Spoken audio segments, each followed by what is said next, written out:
মতভেদ হওয়ার কারণে আলেমদের ব্যাপারে আমরা যেন কোনোভাবে বাজে কমেন্ট না করি কখনো।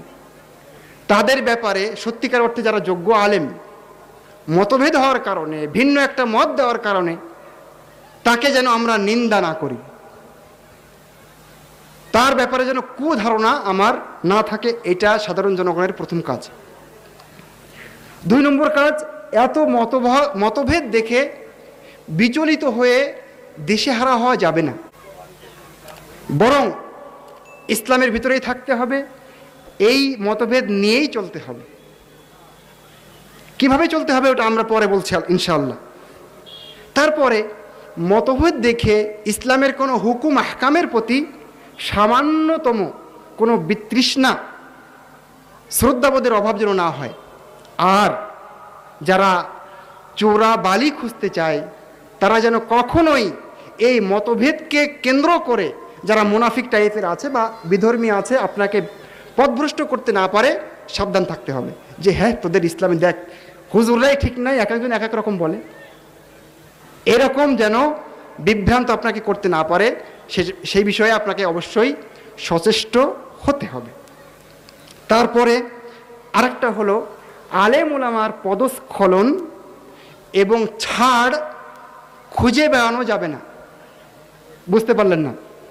আপনি হানাফি মাযহাব ফলো করেন, আপনি শাফি মাযহাব ফলো করেন, এখন একটা মাসালাতে আপনার ওই মাযহাব ভালো লাগছে না, তখন এমনিতেই সহজ নেওয়ার জন্য আপনি অন্য কারো বক্তব্য নিয়েছেন, সহজ নেবেন বলে, হক নেবেন বলে না, সহজ নেবেন বলে, এটা করা যাবে না। এটাকে বলা হয় তাতাব্বু আর রখাস ও জাল্লাত।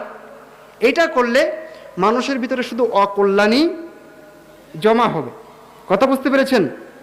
শুধু কারণ প্রত্যেকটা আলেমের প্রত্যেকটা মাযহাবে কিছু না কিছু অবশ্যই কি আছে, ভুল আছে, কিছু কিছু ছাড়ের ব্যাপার আছে, যে ছাড়ে ভুল হয়ে গেছে, আর আপনি সব মাযহাবে সব আলেমের ওইটা খোঁজ করেন, তাহলে একটা পর্যায়ে দেখবেন যে অনেকগুলো জাহালাত, ভ্রষ্টতা, অকল্যাণ আপনার মধ্যে জমা হয়ে গেছে। এটা করা যাবে না। এটা জনগণের আরেকটা কাজ। আমার কাছে অনেক ফতোয়া আসে, বিশেষ করে আমাদের দেশে হানাফি মাযহাব হওয়ার কারণে অনেক হানাফি ভাই আমার কাছে এসেছে ইতিমধ্যে।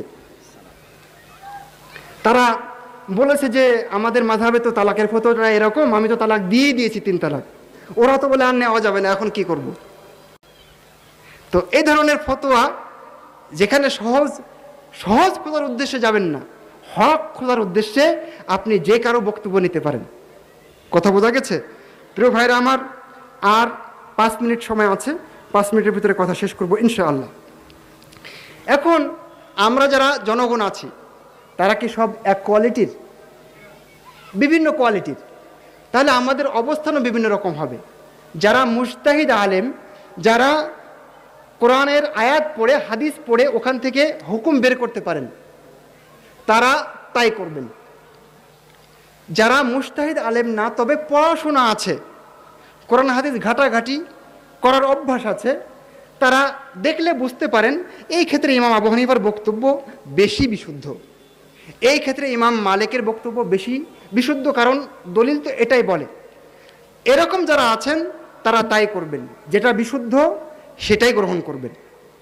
তাহলে 2 শ্রেণীর মানুষ বের হয়ে গেল। মুজতাহিদ, তিনি ইজতিহাদ করবেন, আর যিনি মুজতাহিদ নন, আলেম মোটামুটি, তিনি খুঁজে খুঁজে বের করবেন কোনটা অগ্রাধিকারযোগ্য বক্তব্য, কোন বক্তব্যের পক্ষে দলিল আছে, তিনি সেভাবে আমল করবেন।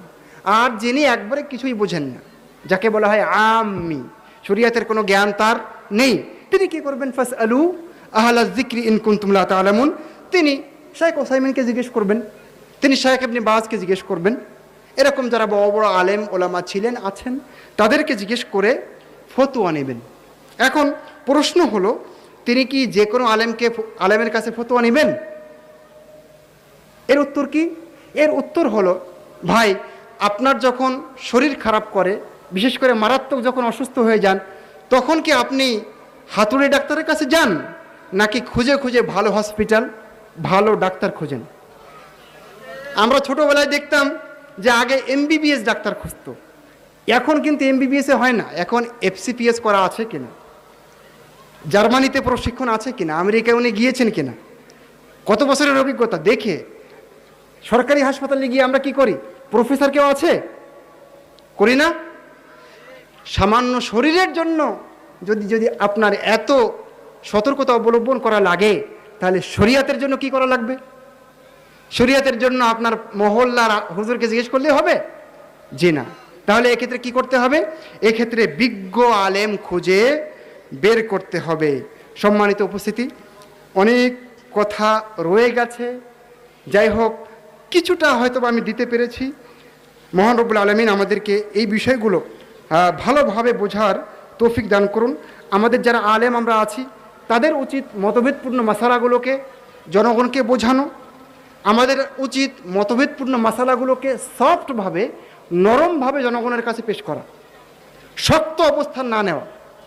আমরা যারা আলেম আছি, আমাদের উচিত মতভেদপূর্ণ মাসালাগুলোতে কাউকে উড়িয়ে না দেওয়া, যে আমারটাই ঠিক তুমি বাতিল, এরকম অবস্থানে আলেম ওলামার যাওয়া ঠিক না। তারপরে আরেকটা কথা বলেই শেষ করব, সেটা হলো আমরা আলেম হই, মুজতাহিদ হই, জাহেল হই, সাধারণ জনগণ হই, আমাদের একটা জিনিস খেয়াল করতে হবে, কখনোই যেন মতভেদ আমাদের বিভক্তির দিকে নিয়ে না যায়।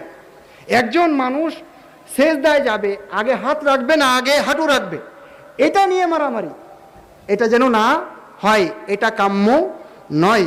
উলামায়ে কেরাম কিন্তু এই ব্যাপারে খুব সতর্ক এবং সাবধান থেকেছেন। শুধু একটি ঘটনা বলবো, যদি ওনারা অনুমতি দেন।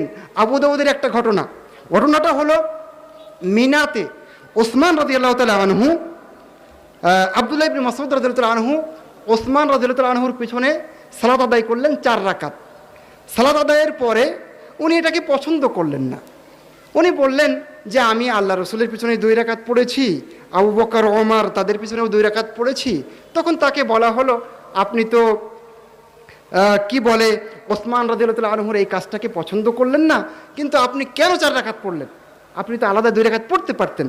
তখন উনি বললেন যে আল খিলাফ শার, মতভেদ এটাও অকল্যাণ, সেই জন্য আমি পড়লাম। আর সেই কারণে শাইখুল ইসলাম ইবনে তাইমিয়া বলেছেন, মানুষের একতা ধরে রাখার জন্য যদি একটা ভালো জিনিস ছেড়ে দেওয়া লাগে, মানে এটা করা যায় কিন্তু এটা বেশি ভালো, তো পরিবেশ ঠিক রাখার জন্য, মতভেদ থেকে এড়িয়ে যাওয়ার জন্য এই ভালোটা ছেড়ে এই জায়েজটায় যাওয়া যায়। কথা বোঝা গেছে? তো আমাদের আলেম ওলামাকেও সাবধান হতে হবে, সাধারণ জনগণকেও সাবধান হতে হবে। এরকম মতভেদপূর্ণ মাসালাগুলোতে যেন আমরা কখনোই মারামারি কেলাকেলি না করি। মহান রব্বুল আলামিন আমাদেরকে তৌফিক দান করুন, আমিন। হাদা আল্লাহু তাআলা আলা মুহকাম ওয়া সাল্লাল্লাহু ওয়া সাল্লাম আলা নবিনা মুহাম্মদ ওয়া আলা আলিহি ওয়া আসহাবিহি আজমাইন। ওয়াসসালামু আলাইকুম ওয়া রাহমাতুল্লাহি ওয়া বারাকাতুহু।